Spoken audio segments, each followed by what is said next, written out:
গরম পড়েছে, বাইরে তো হেঁটে এলাম, ঘামছিলাম যাওয়ার সময়, তো বাইরে হাঁটার পরে একটু ভালো লাগবে, ঠান্ডা ঠান্ডা লাগবে।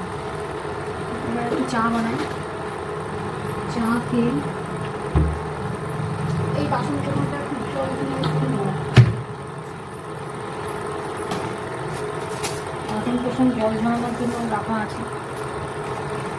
আজকে না ডিনারে কি খাচ্ছি আমি বললে আপনারা সত্যি ভাববেন, সত্যি এরকমও হয়।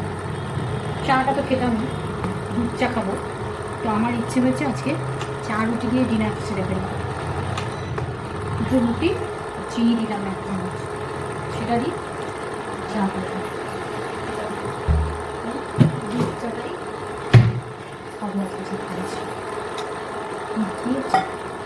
মানে ঠিক করেছি যে আজকে দুধ চা দিয়ে দুটো রুটি ডিনার আর একটা ডিম সেদ্ধ করতে দিয়ে দিই, এমনি খেয়ে নিই।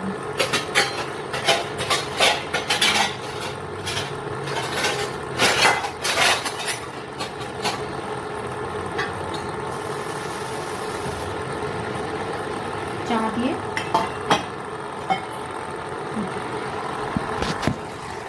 দেখাচ্ছি, চাটা হয়ে গেছে।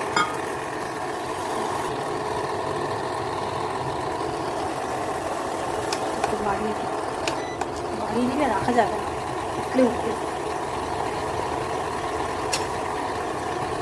সেটা রেডি রাখবো। এখন এটাকে আমি একদম প্লাস্টিকটা উঠে গেছিলো বলে এটাকে আমি একটু জ্যাকেট পরিয়ে নিয়েছি, কারণ নাহলে কী হবে, এই বাটনগুলো নষ্ট হয়ে যেতে পারে আর জল ঢুকে যাবে। যতটা যত্নে রাখা যায় আর কি সেটুকু করেছি। আর এই যে চা হয়ে এসছে, আর একটু ফুটতে বেশ একটু ঘন ঘন হবে। এটা তো লাফিয়ে লাফিয়ে এমন উঠে যায়, চা পাতাগুলো উপরে উঠে গেছে। বেশি চা নেই, আমার তো এক কাপ চা, একটু চিনি দিয়েছি আজকে, চিনি দিয়ে চা।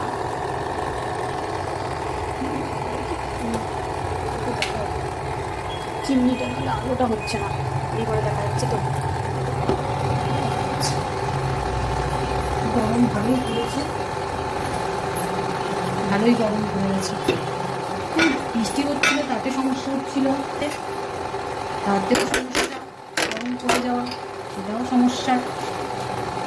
এমনি আর মানুষের কোনো কিছুতেই সুবিধে হয় না, সব কিছুতে অসুবিধা। বৃষ্টি নামলে অসুবিধে, বৃষ্টি বন্ধ হলে অসুবিধে, গরম